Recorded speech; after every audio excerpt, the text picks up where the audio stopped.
지난 1년간 아마 다 열심히들 사셨을 것 같아요. 중요한 일들은 우리의 시간을 어떻게 썼는가 하는 것인데요. 우리가 시간을 어떻게 썼나 하는 또 후회감도 없지 않아 있을 것 같습니다. 진정 가족들과 함께한 시간은 얼마였는지, 또 더 나아가서 하나님과 함께 보내신 시간은 얼마였는지, 지난 1년간 시간을 제대로 썼는지 한번 돌아볼 수 있는 그런 시간이 됐으면 좋겠습니다. 한국에 이효리라는 가수가 있습니다. 여러분들 아시죠? 한국의 그 유명한 원조 걸그룹 핑크의 리드 싱어였다가 또 싱글로 돼서 아주 굉장히 유명한 사람이라고 그러는데, 요즘 인터넷 뉴스에 좀 떴는데, 그 이유가 뭐냐면 요즘 좀 사회적인 발언을 이렇게 조금 하더라고요. 그래서 이번에 그 쌍용차 회사에서 그 해고된 분들이 이렇게 굴뚝에 올라가서 그 노동자들의 권익을 위한 그런 그 투쟁을 벌이고 있는데, 1월 달에 그 쌍용차에서 새로운 차가 한 대 나오는데, 티볼리라고 하는 그 소형 SUV인가가 나오는데, 쌍용차 회사 그 회장이 그런 얘기를 했답니다. 이 티볼리가 120만 대가 팔리면 해고된 사람들을 다시 쓸 수 있을 것 같다. 이런 얘기를 인터뷰에서 했다는 것 같아요. 그러니까 이효리라는 가수가 뭐라고 얘기를 했냐면, 티볼리가 120만 불이 팔려서 저 고생하는 분들이 다시 짭을 얻을 수 있다 그러면 내가 티볼리 앞에서 비키니를 입고 춤이라도 추겠다. 공짜 광고 모델을 해주겠다. 이렇게 제안 비슷한 걸 해갖고 또 이렇게 인터넷에 떴는데, 그래서 어떤 그 기자가 가서 인터뷰를 했습니다. 이런저런 인터뷰를 하는 가운데 이런 질문을 던지더라고요. 기자가, 이효리 씨가 그 시를 쓴다고 이렇게 들었는데 시를 쓰십니까? 라고 물어보니까 이효리 그 분이 얘기를 하기를, 시라고까지는 할 건 없고 노래 가사라고 할 수 있는 글들을 좀 극적인다고, 그래서 한번 어떤 걸 쓰는지 나눌 수가 있냐고 그랬더니 하나를 나눴는데 Not for sale이라는 그런 시인지 가사인지 아무튼 제가 보기엔 좀 유치한 시인데 한번 내용이 좀 괜찮은 것 같아요. 한 걸음 한 걸음 마음을 딛고 올라가는 등산의 참맛도 모른 채 등산복만 팔았네. 화장 안 한 맑은 얼굴에 어여쁨도 모른 채 화장품만 팔았네. 힘겨운 삶의 무게 술 한 잔으로 겨우 달래는 노동자들의 고단한 속도 모른 채 술만 팔았네. 내 존재의 이유인 소중한 가치도 모른 채 여기저기 이름만 팔았네. 이젠 함부로 팔지 않으리. 돈과 명예를 위해서 이런 광고도 나오고 저런 광고도 나가고, 그렇게 된 자신의 모습을 돌아보는 그런 시 같아요. 이렇게 문구 자체는 그렇게 섬세하고 아름답다고 할 수 있을지 모르지만 그 속에 담겨 있는 내용이 참 저희들이 한번 생각해 볼 만한 것 같습니다. 여러분, 진짜 중요한 것은 망각한 채 돈 벌기 위해서만 살았다는 뼈아픈 고백이 담긴 글 같은데요. 저희들도 이런 생각을 해봤으면 좋겠습니다. 내가 진짜 삶의 깊은 의미, 하나님께서 내게 주신 중요한 삶의 목적, 그걸 망각한 채 이리저리 그냥 바쁘게만 지내지는 않았나 하는 그런 질문을 던져봅니다. 오늘 읽은 본문 말씀은 유다 백성들이 헛된 것을 쫓음으로써 하나님의 복을 누리지 못하며 살았다는 그런 메시지를 담고 있습니다. 먼저 1절과 2절에 보면 하나님의 능력이 우리 가운데 드러나지 않는 것은 하나님이 약해서가 아니라 우리의 죄로 인해서 하나님과 우리 사이가 단절되었다고 이렇게 먼저 이야기를 합니다. 중요한 내용이지만 이제 잠깐 보고 넘어갈 텐데요. 뭐라고 되어 있습니까?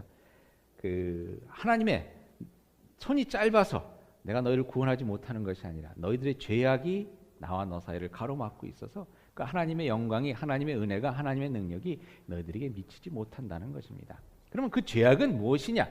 5절에서 설명을 하고 있는데요. 5절에 이렇게 얘기합니다. 먼저 독사의 알을 품으며 라고 되어 있습니다. 독사의 알을 품으며. 여러분, 독사의 알을 품는다는 것은 무엇을 의미합니까? 마음에 품어야 되는 것이 무엇입니까, 여러분?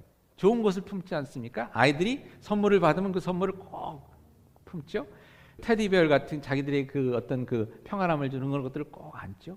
저희 누굴 품 안에 안습니까? 우리 자녀들 품 안에 꼭 안고, 사랑하는 사람들을 마음에 꼭 안고, 성경 말씀을 보면서 저희들이 마음에 품으라고 배움을 받는, 가르침을 받는 것들이 무엇입니까? 사랑의 마음을 품어야 되고요, 소망을 품어야 되고, 믿음을 품어야 되고, 이런 것들을 품어야 되는데 사람들이 무엇을 품고 사느냐? 헛된 것을 품고 산다는 것입니다. 욕심을 품고, 증오를 품고, 시기심을 품고. 그러다 보니까 그것이 결국 어떻게 됩니까? 마음에 사랑과 소망이 품어져서 이것을 통해서 하나님의 놀라운 복의 역사가, 복의 열매들이 맺혀져야 되는데 이런 독사의 알 같은 것을 품고 있으니 이것이 깨어져 나올 때 뭐가 나오는 거예요? 하나님의 복이 나오겠습니까? 아니죠. 나의 발뒤꿈치를 물는 독사의 새끼들이 나온다는 겁니다. 이게 사탄이 주는 거죠. 사탄이 주는 독사의 알을 품고 살기 때문에 이스라엘 백성들이, 유다 백성들이 하나님의 복을 누리지 못한다. 그것이 첫 번째 되는 죄악이다라고 이렇게 얘기합니다. 저희 한번 그런 생각을, 오늘 질문을 많이 드리는데요. 한번 이런 질문을 던져보시면 좋겠습니다. 지난 1년간 무엇을 마음에 품고 살았는가?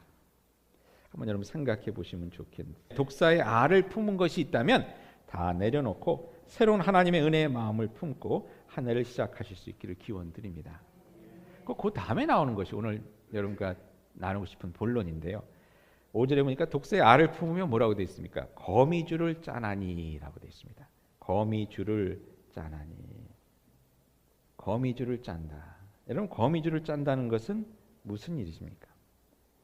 거미줄로 옷을 짠다는 거예요. 근데 거미줄로 옷을 짜면 여러분 그것을 입을 수가 있습니까? 입을 수가 없죠. 6절에 이렇게 합니다. 그 짠 것으로는 옷을 이룰 수 없을 것이요 그 행위로는 자기를 가릴 수 없을 것이며, 거미줄로 아무리 많은 시간을 들이고 많은 공을 들여서 옷을 짠다 그래도 그걸 입고 다닐 수가 없다는 거예요. 자기 허물을 가릴 수가 없다는 겁니다. 헛된 일로만 세월을 보냈다는 것입니다. 그것이 이스라엘 백성들, 유다 백성들이 한 두 번째 잘못입니다. 시편 127편에 이런 말씀이 나오죠. 여호와께서 집을 세우지 아니하시면 그 집을 세우는 자의 수고가 헛되며 여호와께서 성을 지키지 아니하시면 파수꾼의 경성함이 허사로다라는 말이 나옵니다. 집을 아무리 열심히 짓는다 그래도 하나님께서 그 집을 지켜주지 않으시면 아무 소용이 없다는 거죠. 성을 지키려고 눈을 부릅뜨고 밤을 새고 이렇게 해도 하나님께서 그 성을 지켜주시지 않으시면 적군에게 넘어갈 수밖에 없는 것이 우리의 인생이라는 것입니다. 그러니까 나의 능력, 나의 생각만 갖고 하나님을 멀리하면서 하나님을 생각지 아니하고, 예수님 말씀에 뭐라 그랬죠? 하늘나라를 먼저 구하라 그랬습니다. 하늘의 뜻을 먼저 구하라. 그럴 때 모든 것을 너에게 주시라 했는데, 모든 것을 구하는 바람에, 구하는 가운데 하나님의 뜻을 구하지 않고 세상의 모든 것만 구하는 가운데 결국은 아무것도 남지 않는, 내 생각에는 옷을 멋있게 짠 것 같은데 거미줄로 짜서 그냥 바람에 날려버리는 소용이 없는 삶의 의미, 삶의 깊이를 모른 채 그저 이것저것 파느라고 몸 피곤하고 마음 피곤하게 살았던 그런 삶의 모습이 우리들의 삶의 모습이 아닌가 한번 돌아볼 수 있기를 바랍니다. 창세기 11장에 보면 흩어질 것을 두려워하는 가운데 인간들이 바벨탑을 쌓는 이야기가 나옵니다. 11장 4절에 말하기를 성읍과 탑을 건설하여 그 탑 꼭대기를 하늘에 닿게 하여 우리 이름을 내고 온 지면에 흩어짐을 면하자, 이렇게 돼 있어요. 온 지면에 흩어짐을 면하자. 그래서 탑을 열심히 쌓습니다. 그 무거운 돌을 날라다가 그 무거운 돌을 하나하나 써서 그냥 하늘에 닿을 만큼 그렇게 높은 탑을 쌓아가는데 여러분들 어떻게 그 결과가 나옵니까? 하나님께서 단번에 그 탑을 무너뜨리시고 사람들의 언어를 섞어버리시니까 더 이상 일이 진전이 안 되고 결국은 흩어져 버리게 되게 말았습니다. 거미줄로 옷을 짠 인간의 모습입니다. 근데 여러분 가만히 생각해 보니까요, 지금 저희들이 보고 있는 세상이 바벨탑을 쌓고 있는 세상 같다는 생각이 듭니다. 여러 가지 문명, 문화가 발전하고 뭐 테크놀로지도 많이 발전했는데 그렇다고 인간들이 더 행복한가? 그렇다고 저희들이 진짜 행복한가? 다시 한번 좀 돌아보게 되는 그런 것이죠. 어느 집사님이 카톡을 보내주셨는데 아주 좋은 글을 보내주셨어요. 반기문 유엔 사무총장의 송년사, 아마 읽으신 분들이 많이 있을 것 같아요. 많이 돌아다녀서. 근데 이걸 읽다 보니까 너무 은혜가 되더라고요. 여러분이 한번 나눠보고 싶습니다. 좀 긴 글이긴 한데요. 건물은 높아졌지만 인격은 더 작아졌고, 한 줄 한 줄 좀 굉장히 음미해 볼 만한 글인 것 같아요. 건물은 높아졌지만 인격은 더 작아졌고, 큰 건물 가지고 있는 분들 보면 진짜 인격 없는 분들 많죠. 고속도로는 넓어졌지만 시야는 더 좁아졌다. 소비는 많아졌지만 기쁨은 더 줄어들었고, 집은 커졌지만 가족은 더 적어졌다. 생활은 편리해졌지만 시간은 더 부족하고, 가진 것은 몇 배가 되었지만 소중한 가치는 더 줄어들었다. 학력은 높아졌지만 상식은 더 부족하고. 한국사인 것 같아요. 한국에서 대학교 안 나온 사람이 어디 있습니까? 돌아가는 모습을 보면 생각이 있는 사람들인가 하는 생각이 들 때가 많죠. 지식은 많아졌지만 판단력은 더 모자란다. 전문가들은 더 늘어났지만 문제는 더 많아졌고, 약은 많아졌지만 건강은 더 나빠졌다. 약 많이 드시는 분들 한번 생각해 보세요. 돈 버는 법은 배웠지만 나누는 법은 잊어버렸고, 평균 수명은 늘어났지만 시간 속의 삶의 의미를 넣는 법을 상실했다. 달에 갔다 왔지만 길을 건너가 이웃을 만나기는 더 힘들어졌고, 우주를 향해 나아가지만 우리 안의 세계는 잊어버렸다. 공기 정화기는 갖고 있지만 영혼은 더 오염되었고, 원자는 쪼갤 수 있지만 편견을 부수지는 못한다. 자유는 더 늘었지만 열정은 더 줄어들었고, 세계 평화를 많이 이야기하지만 마음의 평화는 더 줄어들었다. 지금 우리가 보고 있는 세상의 모습이 아닌가 하는 생각을 해봅니다. 여러분, 혹시 여러분의 삶 가운데 또 적용되는 내용이 있는지 한번 꼭 음미해 보실 수 있으면 좋겠습니다. 오늘 본문에 나오는 거미줄을 짜나니 라는 표현이 바로 이 이야기들을 해주고 있는 것 같습니다. 거미줄로 열심히 옷을 짰는데 그것으로 우리의 부끄러움을 가리지 못하는 것처럼, 열심히 일을 했는데 진정 바라던 행복을 얻지 못하는 것이 우리들의 삶이 아닙니까? 어쩌면 유다 백성들처럼 저희 한국도 말이죠. 열심히 경제 성장을 이룬다고 건물들을 지어댔는데 욕심 가운데 날림으로 지은 그 건물들이 무너져 죽는 사람만 늘어나는 불행한 사회가 된 것은 아닌지, 온 국가가 일일 문화권이 되도록 고속도로니 무슨 KTX니 뭐 이런 것들을 잘 만들어 놨는데 진정 길을 내야 하는 민족 화합과 통일을 위한 길은 꽉 막아버린 속 좁은 나라가 되어버리지는 않았는지, 산을 오르는 그 넓은 마음은 모른 채 산을 가든지 바다를 가든지 그저 비싼 등산복만 입고 멋내려 하는 무식한 마음으로 열심히 등산복 만들고 팔고 사고 입고, 그러면서 우스꽝스러운 셀피 찍는 것에만 정신이 팔려 옆에 있는 산, 강, 바다는 제대로 만져보지도 발 담가 보지도 못하는 그런 사람들이 되어버리지는 않았는지. 얼마 전에 뉴스에 뭐라고 나왔냐면요, 한국 사람들은 왜 유럽 도시 여행을 가는데 등산복을 입고 가느냐라는 외신이 나왔어요. 외신이. 한국 사람들은 여행 간다 그러면 다 등산복 입고 나간대요. 근데 외국 사람들이 보니까 너무 이상한 거예요. 산도 안 올랐는데 왜 등산복 입고 이러고 비행장에 이렇게 입느냐. 왜 등산복을 입는지도 모른 채 등산복을 사고 파는 것이 저희들의 모습이 아닙니까? 저희도 이런 거미줄만 짜느라 바쁜 1년을 보내지는 않았는지요. 한 예로 교회는 열심히 왔다 갔다 하는데 단 5분이라도 조용히 앉아서 예수님이 내게 무슨 말씀을 하시는가 성경책 들여다볼 시간도 없이 복비는 기도하기에 바빠 마당만 밟고 다니는 그런 신앙생활을 하지는 않았습니까? 참으로 안타까운 것은 하나님께서 우리에게 좋은 삶을, 생명을 주시고 참 달란트도 많이 주신 것 같아요.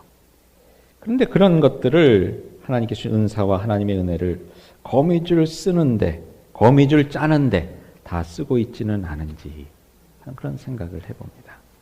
다는 아니겠지만 거미줄 짜는 일은 아닐까 하는 생각이 드는 일들이 많이 있는 것 같습니다.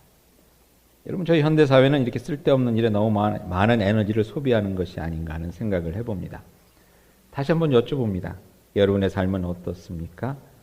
너무 쓸데없는 일에 많은 시간을 허비하고 있지는 않으십니까? 입을 수 없는 거미줄을 짜는데 많은 시간을 보내지는 않으셨는지요? 더 나아가 저희 교회에게 한번 물어보고 싶습니다. 교회도 거미줄로 옷 짜는 일에 많은 에너지를 쏟고 있지는 않는지.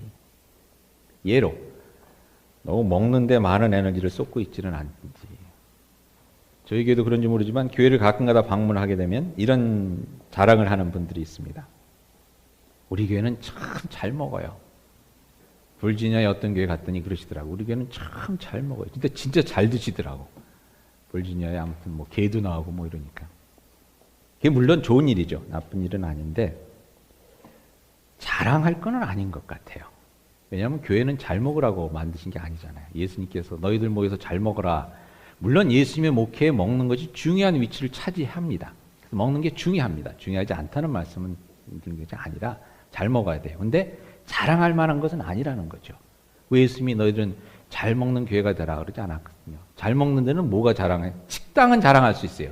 우리는 음식이 맛있습니다라고 자랑할 수 있어요. 교회는 음식이 맛있다고 자랑하는 데가 아니죠. 무엇을 자랑해야 됩니까? 우리는 전도하는 교회입니다. 선교하는 교회입니다. 라는 것이 진짜 교회다운 자랑이 될 수가 있을 것 같아요. 많은 교회 가면은 우리 교회는 참 사랑이 많아요 라고 이렇게 얘기하는 경우가 많이 있습니다. 가는 교회마다 그래요. 가는 교회마다. 근데 제가 가만히 보면서 사랑이 많은 교회라는 교회치고 무엇이 공통적이냐면 우리들끼리 사랑 잘합니다 라는 얘기예요. 우리들끼리 사랑하고 잘 먹습니다. 물론 중요합니다. 우리끼리 사랑하는 게 중요하죠. 하지만 그것은 교회가 할 만한 자랑은 아닌 것 같아요. 교회가 자랑할 게 우리는 우리끼리 잘 사랑하고 잘 먹습니다. 만약 그런 자랑만 한다 그러면 자랑이 그것밖에 없다 그러면 다시 말씀드리면 그게 중요하지 않다는 얘기는 아니고 중요하지만 자랑할 게 그것밖에 없다 그러면 거미줄만 짠 것이 아닌가 라는 질문을 한번 심각하게 던져봐야 할 것 같습니다. 다시 말씀드리면 가장 바람직한 교회 자랑은 무엇이겠습니까? 성경에 있는 내용들 가만히 곰곰이 생각해 보면 그건 것 같아요. 전도하는 교회, 선교하는 교회. 만약에 그것이 안 되면 저희들이 이렇게 얘기하면 좋을 것 같아요. 우리가 열심히 전도하려고 하고 선교하려고 하는데 아직 잘 못하고 있는 교회입니다. 그만큼이라도 얘기하면 하나님께서 그나마 좀 잘 봐주실 것 같습니다. 요즘 여러분들 페이스북 많이 하시고 카스토리 많이 하시고 그러는데 제 친구 중에 캘리포니아에 있는 친구 목사가 하나가 있어요. 그래서 페이스북 오랜만에 페이스북 친구가 돼서 그 친구 어떻게 지내나 보는데 맨날 페이스북에 올리는 게 목사 친구인데 먹는 얘기예요. 어디 가서 뭐 먹었다 어디 가서 뭐 먹었다. 처음에는 야 나도 캘리포니아 가서 저런 거 먹었으면 좋겠다. 가만히 지나면서 생각해 보니까 아 목사인데 이 친구가 왜 먹는 것만 올리나 먹는 것만 자랑하나 하는 생각이 들더라고요. 좀 아쉬운 게 그런 것 같아요. 기도 응답 받은 사진. 이렇게 기도했더니 하나님께서 응답해 주셨다. 이렇게 전도했는데 이 사람이 교회 나와서 오늘 참 같이 사진 찍었다. 기도에 갔다 오는데 하늘이 참 아름다웠다. 하나님의 은혜가 보인다. 뭐 이런 것들. 페이스북이 그런 거 나누라고 한 건지 아닌지는 모르겠지만 그런 내용들이 좀 아쉬운 것 같습니다. 여러분 1년 동안 페이스북에 올린 것들을 한번 보시면서 카스트리에 올린 것들을 보시면서 나의 삶 가운데 내가 혹시 거미줄만 짜고 있지는 않았는지 한번 돌아보실 수 있는 그런 시간이 됐으면 좋겠습니다. 저에게 페이스북도 한번 봐야 될 것 같아요. 먹는 얘기랑 노는 얘기밖에 없는지. 옆에 있는 분들에게 한번 이렇게 여쭤봐 주시겠습니까? 혹시 거미줄 옷 아니세요? 라고 한번 이렇게 물어보세요. 입고 계신 옷을 이렇게 만지시면서 혹시 거미줄 옷 아니세요? 하고 한번. 오늘 말씀해 보니 그러는 가운데 사회가 나라가 그 질서를 잃어가게 되었다고 얘기합니다. 14절에 보니까 정의가 뒤로 물리침이 되고 공의가 멀리 섰으며 성실이 거리에 엎드러지고 정직이 나타나지 못하는도다. 독사의 알을 품고 거미줄만 짜다 보니까 이 사회가 나라가 그냥 그렇게 엉망이 됐다는 거예요. 그러면서 15절에 이렇게 얘기합니다. 성실이 없어짐으로 악을 떠나는 자가 탈취를 당하는 도다. 무슨 얘기입니까? 성실히 살려고 열심히 살려고 나는 죄 안 짓고 살려고 악을 떠났는데 악을 떠나면 어떻게 돼요? 이 사람이 잘 돼야 되는데 악을 떠나는 사람들이 잘 안 되는 도둑 맞고 강도 당하고 이러는 엉망인 사회가 됐다는 거예요. 여러분 저희가 살고 있는 사회가 그렇지는 않은지 한국 사회가 그렇지는 않은지 성실히 살면 손해본다라는 얘기를 하는 그런 사회의 모습입니다. 거미줄로 옷을 짜는 일들만 있다 보니까 세상이 거꾸로 돌아가는 거예요. 제대로 돌아가지 않는다는 겁니다. 악을 떠나는 자가 탈취를 당하는도다. 지난 1년 다사다난한 말을 참 쓸만한데요. 한국의 세월호 사건, 거미줄로 옷을 짜는 사회가 된 아주 확실한 증거입니다. 얼마 전에 있었던 대한항공 땅콩 회항 사건, 이 거미줄로 옷을 짜고 있는 그 사회의 모습입니다. 여러분, 이런 것들을 저희들이 보면서 참 마음이 많이 무거워지죠. 이런 사회에서 어떻게 살 수 있나? 무엇을 하면서 살 수 있나? 희망이 어디 있나? 오늘 말씀 근데 이렇게 얘기를 합니다. 15절에 계속 보시면요. 악을 떠나는 자가 탈취를 당하는도다. 여호와께서 이를 살피시고 그 정의가 없는 것을 기뻐하지 아니하시고. 하나님 보시 기뻐할 수 없는 거죠. 거미로 줄였던 짠 옷들만 입고 다니니 뭐가 보기 좋겠어요? 그래서 하나님께서 어떻게 하십니까? 기뻐하지 아니하시고 16절에 보니까 사람이 없음을 보시며 중재자가 없음을 이상히 여기셨으므로 자기 팔로 스스로 구원을 베푸시며 자기 팔로 스스로 구원을 베푸시며 하나님께서 보시고 너무 답답하고 너무 안 됐으니까 하나님께서 직접 안 되겠다. 내가 구원을 이루고 정의를 이루어야 되겠다. 하나님께서 나서셨다는 것입니다. 그러면서 20절에 이렇게 얘기합니다. 여호와의 말씀이니라. 구속자가 시온에 임하며 야곱의 자손 가운데서 죄가를 떠나는 자에게 임하니라. 죄가를 떠나는 사람이 탈취를 당하는 세상에 하나님께서 열심의 겉옷을 입고 오셔서 어떻게 하시느냐? 구속자가 죄가를 떠나는 자에게 임하는 세상이 되도록 하나님께서 바꿔놓으신다는 것입니다. 내가 거미줄로 옷을 만들진 않았나 한번 살펴보시고 그러면서 새해를 바라볼 때 열심의 겉옷을 입으시고 죄가를 떠나는 자에게 임하시는 하나님의 은혜의 능력을 바라보면서 나아갈 수 있는 저희들이 될 수 있기를 바랍니다. 이번에 EM이 수양회를 간다고 그래서 제가 이제 같이 못 가기 때문에 성경 공부를 같이 할 수 있는 그런 비디오 교재를 제가 이렇게 좀 챙겨줬어요. 근데 거기에 이제 필립 얀시라는 분이 만든 Jesus I Never Knew라는 그런 교재를 이렇게 같이 좀 정리해서 보냈는데 거기에 필립 얀시라는 분이 이렇게 얘기를 합니다. 예수님께서 금요일 날 돌아가셨죠. 주일 날 부활하셨습니다. 그러면서 하는 얘기가 우리 기독교인들은 토요일을 살고 있는 사람이다 라고 이렇게 표현을 하더라고요. 그 말씀이 마음에 와닿았는데 제자들이 토요일 날을 어떻게 보냈을까? 불안과 두려움 가운데 보냈죠. 참 어두운 토요일이 있을 것 같아요. 근데 저희들도 사실 그렇지 않습니까? 예수 그리스도의 그 십자가의 공로로 말미암아 죄 사함을 받았지만 아직 부활의 영광에는 이르지 못한 그 가운데 살고 있는 저희들입니다. 그래서 어느 때는 죄를 떠나는 자가, 악을 떠나는 자가 탈취를 당하는 그런 세상 모습을 보고 힘들어하기도 하고 그러는 가운데서 부활의 소망을 바라보면서 우리들의 믿음을 지키며 나아가는 그러한 저희들의 모습이죠. 오늘 드리고 싶었던 말씀은 뭐냐면요. 하나님께서 저희들에게 그렇게 하시는 것 같아요. 얘들아, 사랑한다. 거미줄로 옷을 짜는 것 같은 세상 속에서 이런저런 유혹 가운데 때로는 거미줄 짜는 그런 실수도 범하고 그러는 가운데 악을 떠나려고 할 때 오히려 강도 만나는 그러한 참 험악한 세상 속에서 너희들이 살고 있지만 그것을 보고 내가 마음이 아파서 두 팔을 걷어들고 열심의 겉옷을 입고 악을 떠나는 자들에게 구원자가 임하도록 내가 너희들에게 간다. 함께 한다. 그것이 임마누엘 하나님의 메시지가 아니겠습니까? 내가 거미줄로 옷을 짜고 있는지 돌아보시는 가운데 또 새해를 바라보실 때 여러분들 하나님께서 이걸 한번 머릿속에 그려보시면 좋겠어요. 사랑한다 라고 말씀해 주시는 하나님. 럭비공처럼 진짜 어디로 튈 줄 모르는 그러한 인생 가운데서도 럭비구장을 떠나지 않으려는 그러한 노력으로 열심을 다하는 너희들, 내가 열심의 옷을 입고 내 팔을 걷어붙이고 시온의 대로를 걸을 수 있도록 내가 함께하마. 그 약속이 59장 마지막 부분에 나오는 것 같습니다. 구속자가 시온에 임하며 야곱의 자손 가운데서 죄가를 떠나는 자에게 임하리라. 그 소망을 가지고 새를 맞을 수 있는 여러분들이 되실 수 있기를 그리스도의 이름으로 축원드립니다. 같이 기도하시겠습니다.